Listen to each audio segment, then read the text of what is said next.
It's kind of starting to smell in here. I think it smells like Up Ravens. What's up, Ravens? I'm Eli Whitaker. And I'm Cameron Owsley. Welcome back to this week's edition of ONW Now. Let's not waste any more time. Roll the intro.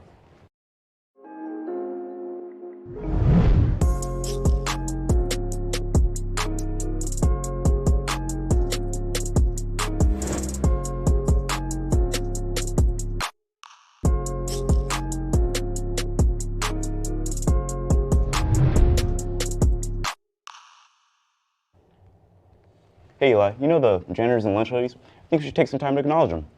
You're right. This week is actually a great opportunity to do that. Let's send it over to Ava Hansen to learn more about how to thank our staff members. Hey Ravens, I'm Ava Hansen, and in case you didn't know, this week is American Education Week. Let's learn a little bit more about it and how you can help celebrate. So I think American Education Week is a celebration or a recognition of the value that we put on education and public education, particularly in this country, in regards to how we prepare students and young people to be productive members of communities and thereby the world.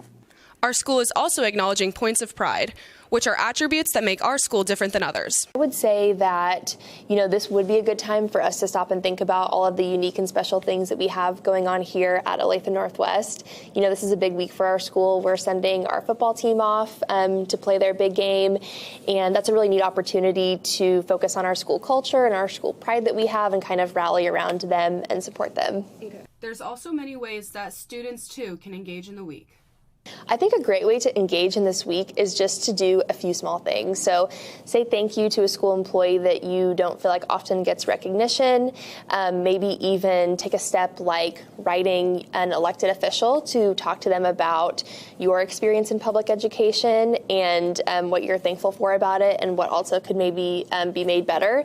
But I think that, the smaller we start and the more local that we start, the bigger of an impact we'll make. So just starting by thanking the people that we see every single day is a great place to start. For ONW Now, this has been Ava Hansen. Now back to the desk. That's right, Ravens. Let's make sure that we appreciate our school workers by thanking them for what they do. With Thanksgiving coming around, I'm really starting to crave some apple pie. Hey, personally, I prefer pumpkin pie. Anyways, let's send it over to Michael with a story on a local pie shop. What's up, Ravens? It's Michael Kirby, and I'm behind the Golden Boy Pie Incorporated to see a closer look on the Thanksgiving and holiday festivities they have. So let's go take an inside look. So we'll make pies, cakes, cheesecakes, cupcakes, treat bars, all that stuff, all from scratch, by hand. Golden Boy Pies is such a spectacular place. Let's see what type of sweets they like to make. So any time of the year, our biggest seller would probably be chocolate or coconut cream, followed by like lemon meringue. Probably chocolate, carrot, brownies. Those are the most popular, but chocolate and coconut are always very popular also. We sell a lot of pumpkin cheesecake. So we have a lot of product to sell, so it's kind of hard to narrow it down to one. Those are some really good sweets. Let's see if they get busy or not during the holiday time. Thanksgiving is by far our busiest time. Christmas is real close to it. Big time difference. The holidays kind of dictate how our business is. Do you sell pumpkin pie? It's a big one. How soon do you need an order? Is it too late to order a pie for Thanksgiving? Yeah, I'm usually doing 3 or 4 times more than what I usually do a day. All right, now time for the best part. Let's see what sweets they like to make during Thanksgiving and Christmas. Pumpkin and pecan all day long. Carrot cake's probably the best. I would say pumpkin pie, probably. Apple pie, cherry pie, pecan. Wow, that's some really good pies. You should definitely go check out Golden Boy Pies off of Hadley Road. This has been Michael Kirby. Now back to the desk. Wow, those pies really look delicious. Speaking of delicious, today's ONW Now is brought to you by Goodcents. So let's send it over to Wyatt McDonald to teach us how to make a sandwich. What's up, guys? It's your favorite Wyatt McDonald, and out here at the Goodcents at K10 in Ridgeview, we're about to go learn how to make a sandwich, maybe get a little more of an insight on Goodcents and what they do and why you should come get yourself a sandwich. So let's get to it. I'm joined by Jim Jacobs here at Goodcents off K10 in Ridgeview, and he's a manager here, and he's going to show me how to make a sandwich today. So? Okay, one thing I'll start off with as far as making a sandwich at Goodcents is that we're a little bit different than anybody else. What we do is we do it right in front of the guest. We don't hide anything. We slice it fresh right in front of the guest. We just go right down the line. with a smile on our face. So There that's you how go. we do it. So, All right. so we'll get the bread, we'll cut it fresh in front of us, we'll weigh out the meat. I mean, probably a bigger portion than most sub places out there. Yes, sir. So you put it on there, and then we'll suggest the cheese. We'll put cheddar on this, and that's tomatoes. All right. On a half, it's 2. If you want to start doing this, you can. Okay, now what? And then lettuce, kind of evenly spread it out. That good? A little bit more, a little bit No, less? it looks good. And, then, and you want to do about 0.25, which is perfect way you got it. Okay, take some mayo, so pull that bottle out there on the top like this. Cucumbers and pickles and jalapenos. So you want 1 per bite. For 4 jalapenos, we close it with our hand. We pop it like this. Bottom, bounce it a couple times, and put it like that. Yes, sir. We cut it right in half and then put it on a plate. You just lay it on there, and that's how you make a Goodcents sub sandwich. Look at that. He's enjoying the heck out of it. A little messy, but that's all right. Doesn't get much better than that. So if I understand right, y'all are hiring. Yes, we are. Looking for high school kids, college kids, full-time, part-time. We have flexible hours. It's a fast-paced atmosphere. It's a lot of fun. We do things differently. We don't do it fast, we do it right. And that,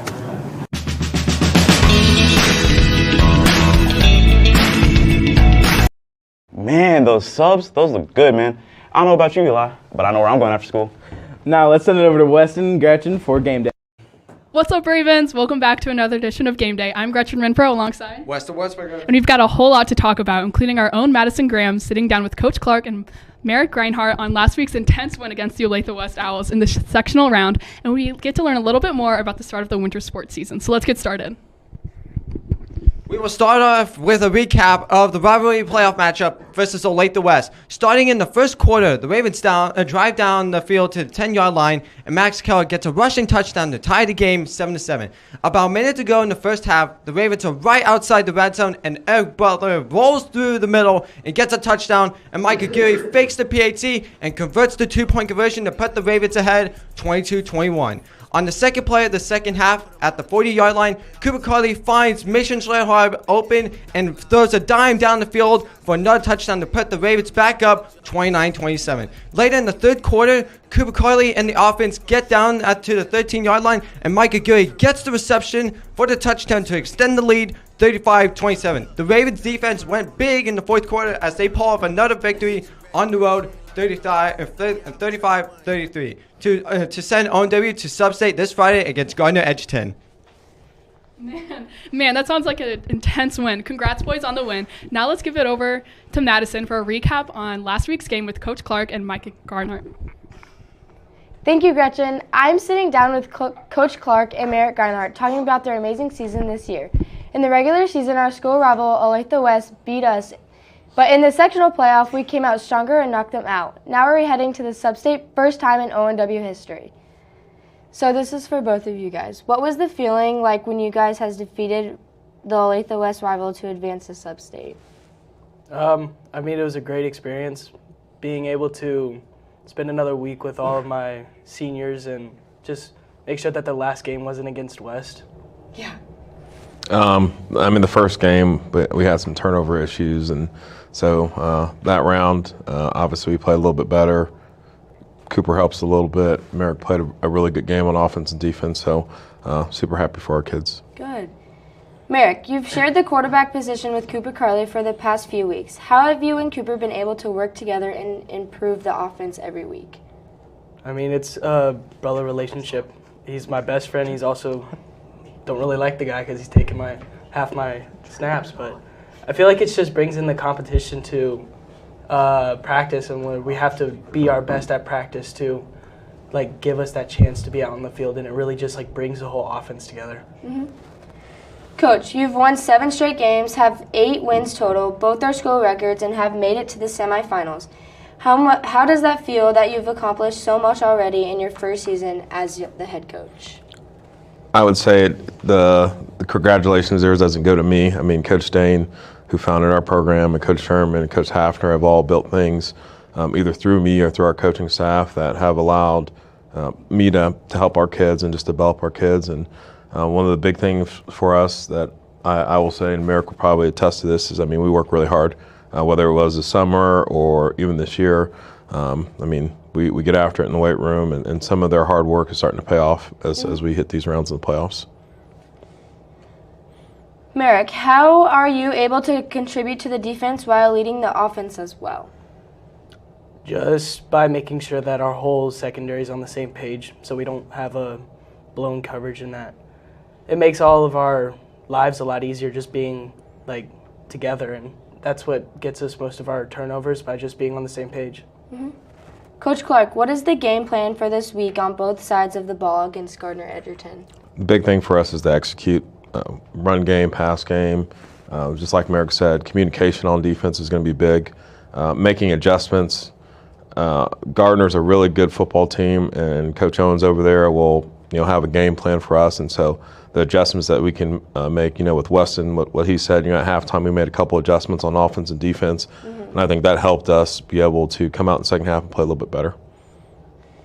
Every time you guys get a win, it seems like the team gets more and more attention. What is it like being the spotlight? This is for both of you guys. I mean, the spotlight's great, but really what we've all said is that what really matters is what happens within the team, and if we stay together, then sky's the limit. Mm-hmm. So what I've preached to them is, as long as we believe in each other and we believe in ourselves, we can go as far as we want. The discipline part and the cohesiveness part, I mean, this group of guys have really become a family. I would say Cooper has probably been the glue, even though he may not like Cooper because he takes some of his reps away. But this senior class is really good. They really play for each other, and they're teaching our underclassmen to play for each other. So. Well, perfect. That's all the time we have. This has been Madison Graham. Now we are going to send it over to the story about Cooper Carley, who transferred this year from Olathe West. What's up, Ravens? I'm Adam Donner, and one of the big stories here at ONW this year is the transfer of senior quarterback Cooper Carley, who's had a tremendous impact on our football team as they look to continue their historic state playoff run. Cooper's been a great addition to us here. I think for him, getting a chance to play football again, I think was important to him and for us as a team. And I talked to the coaches last week about how important he has been to this team and just the energy that he's brought. Since transferring, Cooper Carley has been able to bring a positive energy and impact to the people he's around, but he's also been happy to be with old teammates. Just seeing old faces that I hadn't seen since middle school. Football has been amazing. Just kind of the whole environment of ONW has just been incredible. Blessed me with everything, with football, with the community of ONW, with everything. It's been amazing. The environment that Cooper transferred to has been great for him, but it's also been huge for his teammates as he filled a huge leadership role at the position of quarterback this season. At the team, it's been impacted a lot. As a senior and as a quarterback, especially, he really brought a leadership position that we didn't have, but also as a player, able to make a lot of good plays on the field. After not even knowing whether he would play football this year, Cooper has been an integral part of the Raven football team as he took down former teammates and coaches of Olathe West last week. I had to say a favorite part, probably beating West. Really happy he was able to do that. Drop a few dimes to the whole team, so that was a really good night. I mean, it's the greatest decision I've ever made. I was able to come here, have a coach like Coach Clark, sees what talent I have and how he's able to utilize it, and we're in the semifinals and they aren't. We'd like to thank everybody for coming out tonight. The Ravens look to continue their historic playoff run as they take on the Gardner-Edgerton Blazers tomorrow night at 7 o'clock. Make sure to be there to support your Ravens. For ONW Now, this has been Adam Donner. Now back to the desk. This week, winter sports are kicking off with tryouts after school, including boys and girls basketball, boys and girls wrestling, and boys swim and dive. Speaking of swim and dive, let's dive deeper into the winter sports season with Paul Staff. What's up, Ravens? I'm David Manning, bringing you the latest information on our ONW winter sports. Let's get right to it. The sports to get ready for are lady and men's basketball, men's swim and dive, men and women's bowling, and men and women's wrestling. We talked to Farrell Joswara of the men's swim team about how he feels about participating in a winter sport. During the winter, it's nice because there's a lot of breaks off, so you don't really miss that much because meets will be on the weekends or stuff like that.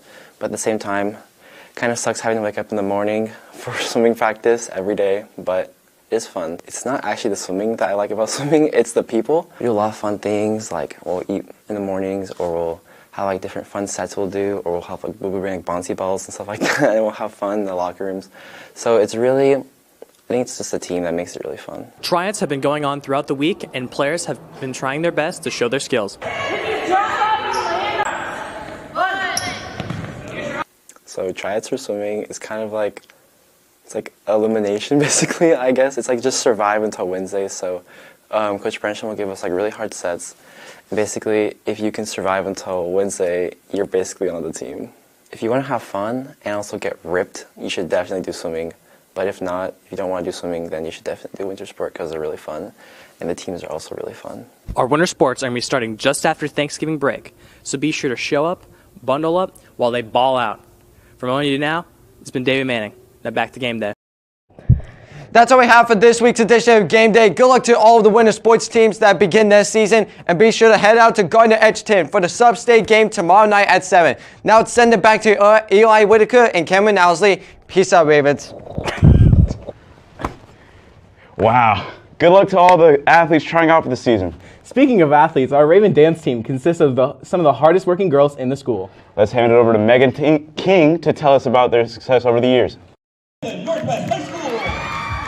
With 23 NDA national championships and 1 state title, the Olathe Northwest Raven dance team is one of the most decorated high school dance teams in the country. It's very uncommon for a team to come back to nationals each year and build upon what they achieved the prior year. So I think our biggest accomplishment is just the continuing success and just continuing to raise our bar higher and higher, and just pushing to not settle for what we achieved and accomplished the prior year. Being a part of the team is honestly just like a really big honor, since it is like such a big program, and it feels really good to be a part of it, and I'm just very happy that I got to be a part of it. I really like the drive we have on the team.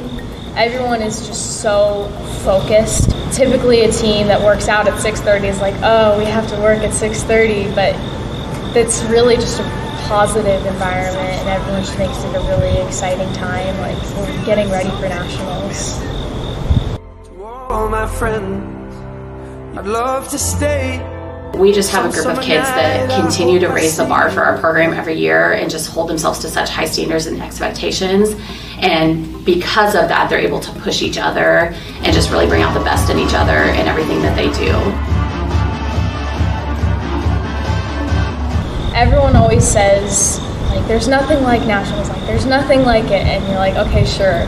But then you get it and you're there, and it's like, everything's so emotional because you've worked so hard with your team to get there. I hope that they look back on their time with RDT and just remember it as such a transformative experience, not only in developing themselves as dancers and their skill and their craft, but also as the whole person. We feel very privileged to have the opportunity to do what we love each and every day. Inquire are doing a supply drive for a safe home at our local domestic shelter. We are accepting unopened twin-size bedding and any unopened hygiene products. We're accepting donations up until December 2nd in room 1219. The reason we're doing this is everyone deserves a clean bed and a roof over their head. Hey, look at that popcorn guy. Yeah, Mark? Yeah, Mark. Let's take it over to Chris McCormick to tell us more about Mark the popcorn guy. Most people go to sporting events to support their kids, high school, college, or just their favorite professional teams. But Mark McCormick has a different mission. I am Mark the Popcorn Guy, and I review different types of popcorn on Instagram. 3 years ago, Mark was asked by a few members of the Lady Ravens basketball team to start reviewing popcorn at their games. I asked them why, and they said, well, you're always in the stands with bags of popcorn every place we go. Whether it's home or away, you always have popcorn. And I told them I like popcorn, and they said, well, let's get you an Instagram account. When reviewing popcorn, Mark looks at several different factors that play into his review. You know, is it fresh? Is it hot? Does it have too much butter, not enough butter? Is it too salty, not salty enough? Mark has tried and reviewed a variety of different popcorns, some of which are top favorite and others not so much. The best popcorn, probably Shawnee Mission North, because there were some big kernels. It was nice and crispy. It was warm. It was hot out of the popper. It was very good. The worst popcorn, without doubt, was this year at Mill Valley. It was just weird. If you take a look at my Instagram review, I got pictures of the kernels. They were popped, but they were super hard. Every time you bit into it, you had to bite in gingerly because you didn't know if you were going to chip a tooth. So I'm here at the Olathe Northwest versus Olathe South Sub-State final game, and I'm here with the one, the only, Mark the Popcorn Guy, and we're going to be getting a first-hand look at one of these reviews, and I am actually going to be reviewing the popcorn as well. So let's get a piece. Dig in and see how it is. Well, this is my third bag of the night. Third bag? Huh? Big popcorn guy right here. Yeah, it's not too bad. The one thing I'll say about the Olathe District activity popcorn, these bags, man, these are smaller than my cell phone. We really need a bigger bag. It's only $1, but really, I mean, it's good butter, good salt tonight. I mean, it's average. I mean, it's B+. I mean, it could have a little more salt on it, but pretty crisp. It's freshly popped, so it's good. It's good. What do you think? Yeah, my piece. It was a little. It tasted a little stale. A little too chewy for me. Sometimes you get that popcorn, and it looks like it's the stadium popcorn that's been popped, like 3 nights before and put in the big trash bags, and then they just sit there for a while. But I saw it for real tonight. It's being popped, but it's a B+. Honestly, I'm gonna give this one a solid C. It's just average in my opinion. Obviously, I'm not a big popcorn reviewer like Mark over here, but my grade will be a C. Well, and look for the real review on my Instagram page at Mark the Popcorn. Follow me when you get a chance. And Raven Nation, let's fly. Let's pop into last week. Here at ONW, we hosted the Week of Giving. Let's pass it to Ryan Weibel to get a recap on this amazing week. What's up, Ravens? I'm Ryan Weibel. I'm bringing to you a weekly recap on the Week of Giving on how Olathe Northwest students gave back to their community, whether it be from a canned food drive or a blood drive, and one that's still going on right now, the Toys for Tots. Here's how everybody helped out during the Week of Giving. To start off the weekly recap, Olathe Northwest had its yearly blood drive where students could come and donate blood. Daniel McCubbins has more on the results. Today we had 115 students come out and support us by donating blood, and that means we saved hundreds of lives. One person saves 3 lives whenever they donate, and so today we definitely had over 300 lives saved, which is super exciting. Next was the New Hope Food Pantry Canned Food Drive. While they strive to provide those not as fortunate, the Ravens had a unique way to donate by making it a competition.